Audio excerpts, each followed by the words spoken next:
Hello there. Today, I'm going to teach you the role that you, as a non-technical business leader, can play in how algorithms are made. And you're going to see this through examples of apps that you have probably already used today. And this is super important for you right now because literally everywhere there are conversations about artificial intelligence. And I find that most business people, they kind of know that AI is important. And some people are even using AI and investing in it, but they kind of have this secret fear that they don't know what it is. And that is not a position of strength. That's not what I want for you because I want you to feel powerful. Because when you feel powerful, then you take actions that end up making you powerful. And that is really fun indeed. And by the way, if we've never met before, hello, I'm Sophia Matveeva, the CEO and founder of Tech for Non-Techies. At Tech for Non-Techies, we teach business leaders about technology so they can thrive in the digital age. I started my first tech company as a non-technical founder when I was doing my MBA at Chicago Booth. And I have taught my classes on tech for non-technical professionals at Oxford, at Techstars, and at leading corporates around the world. Anyway, enough about me. For today's lesson, let's begin by comparing the social graph to the interest graph. And translated from tech language to normal human communication, this means comparing Facebook and Instagram before they released Reels to TikTok. So before Meta ripped off TikTok and created Reels, think about what came up in your Instagram feed or in your Facebook feed. There were photos and there were videos, and who was that content by? Well, that content was by people or by brands that you had chosen to follow. And then that content was interspersed with adverts targeted specifically to you by Meta. And this is actually true to the original aim of Facebook as it was set up back in 2004. The aim was to keep you connected to your existing friends and maybe to people that you've actually met. So since Facebook's inception in 2004, obviously things have changed because now this includes your friends, your frenemies, your exes, your mother, probably your friends' pets. I mean, I know that I am friends with two of my friends' cats on Facebook. And this is called the social graph. So you follow the accounts of people that you are already socially connected to, or that you want to be socially connected to. So people you already know of. The social graph allows you to keep up with people that you already know. And as we know, that leads to the worst type of keeping up with the Joneses, because the 21st century version of compare and despair is basically when you see your high school rival receiving the prestigious award, or maybe seeing a former colleague whom you know to be a total moron get yet another promotion, and maybe that day when you see that post, you've just been laid off. And similar things have happened to all of us. And it's so easy to fall into thoughts about where it all went wrong. And that compare and despair, it's definitely a major downside of the social graph. And also, aside from that, it also gets pretty boring because you're seeing the same people talking about the same stuff. It gets repetitive, right?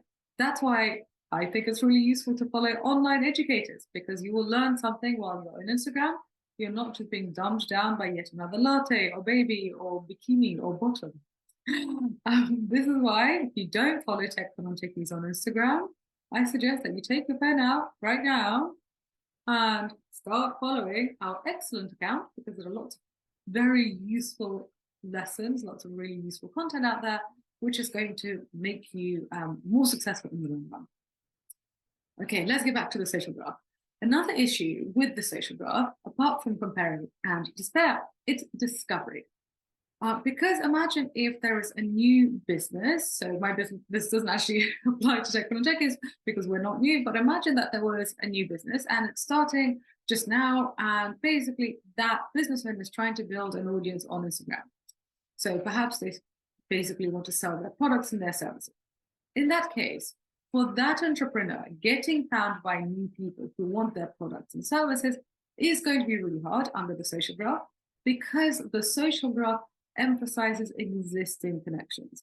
And also it emphasizes the existing connections of their friends. So even if that person's friends are the most delightful people in the world, if none of those people are your target customers, or that person's target customers rather, then an algorithm that basically finds more people like that is not going to be useful. So what I want you to see here is that the social graph has good stuff about it, and it also has not so good stuff about it, both kind of mentally and commercially. And I personally enjoy seeing updates from people whom I genuinely like, but it also gets a bit insular after a while because, the world is a big place and the social graph can make it seem really small. But then something happened. TikTok entered the fray. And the way TikTok surfaces content in the feed is completely different because it emphasizes interest. So that is the interest graph. Instead of showing you content by people whom you already know, TikTok emphasizes videos that you might find interesting. So that is why it's called the interest graph. While your best friend's Instagram feed might be similar to yours because you're friends with the same people, their TikTok could be completely different. So, for example, my TikTok feed shows me videos in 3 languages because I speak English and French and Russian, and I'm interested in content in all 3. And that's not going to be the case for most of my friends. Most of my friends are multilingual, but it's usually different languages. Also, my TikTok is full of pandas doing really cute things. And I did not realize that watching a panda eat a carrot was going to be so therapeutic until TikTok showed it to me. But hey, here you go. So basically, my TikTok feed has lots of panda videos from Chinese zoos. Are you impressed with how highbrow I am? Okay, so by the way, if you are on TikTok, Tech Fun on Techies is there too. So if you want more free lessons, sign up to Tech Fun on Techies on TikTok. Okay, so the interest graph that TikTok created changed social media and big tech forever because you might have already seen this on YouTube because TikTok is now being copied by YouTube Shorts and is being copied by Facebook and is being copied by Instagram.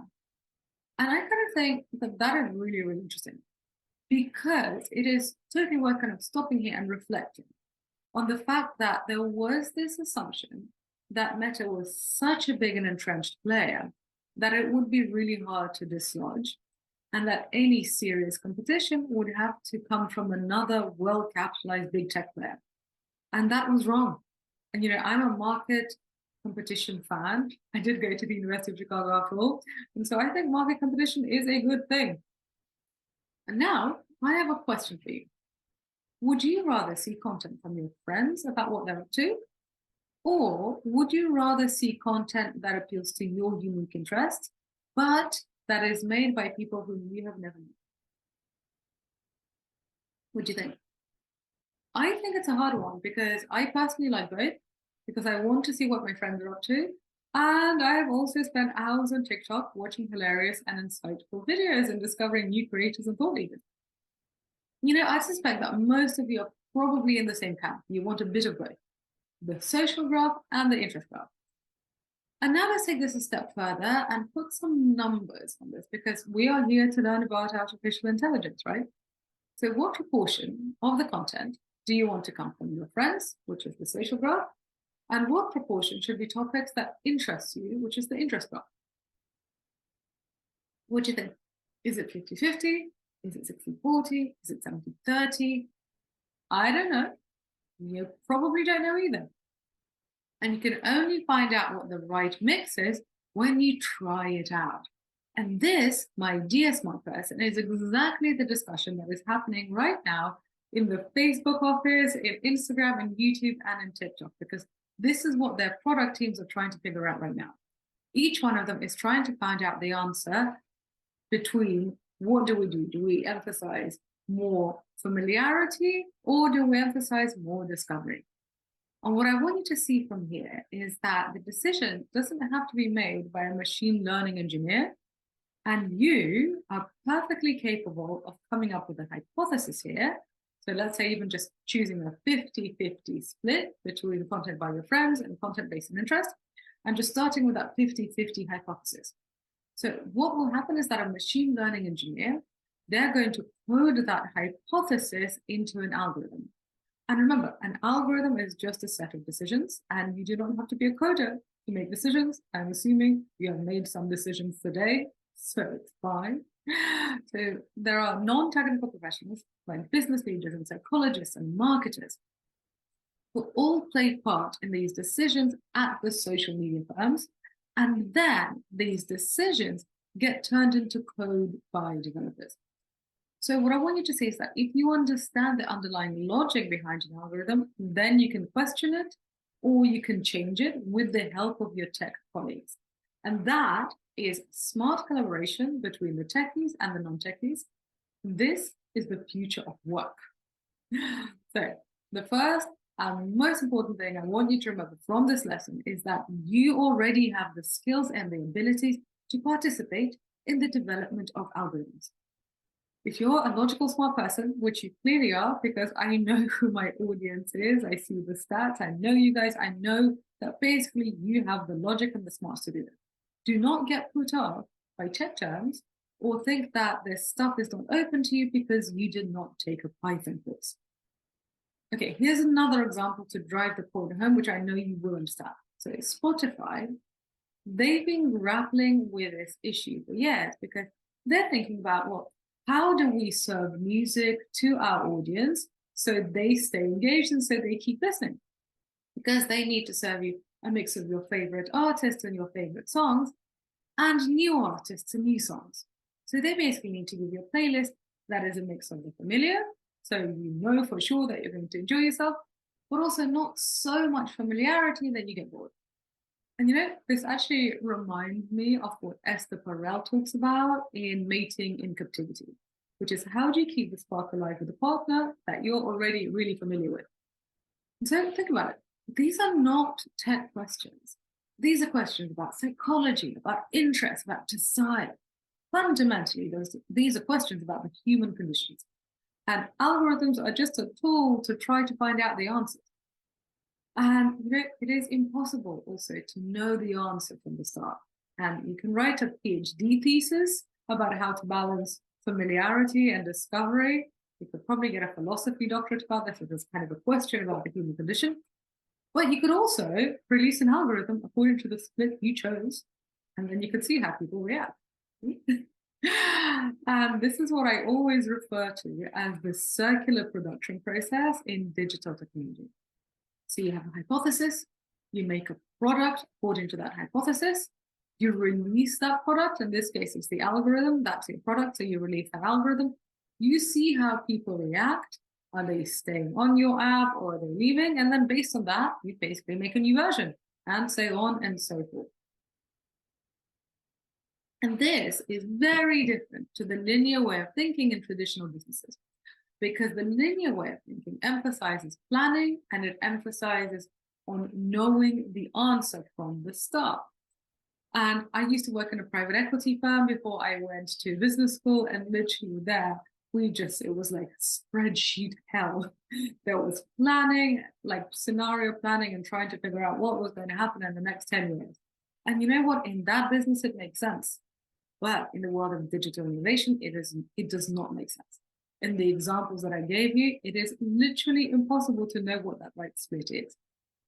And you know, this is why I find the world of digital innovation so intriguing, and why after business school, after Chicago Booth, a lot of people go into finance, and having worked in private equity before, I totally could have done that.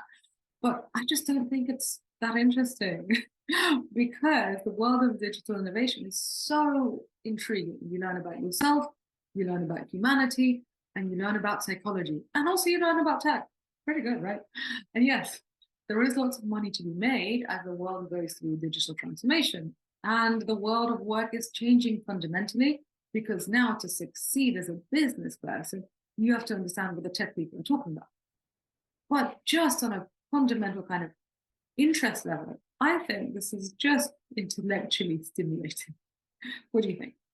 I mean, clearly you agree with me because you are still here watching.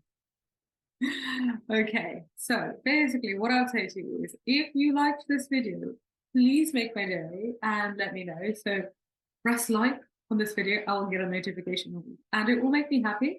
And if you really enjoyed it, then just write a comment and say something nice. And if you want to get more free tech lessons to help you thrive in the digital age, make sure to subscribe to the Tech for Non-Techies YouTube channel. Thank you very much for watching and have a fabulous day.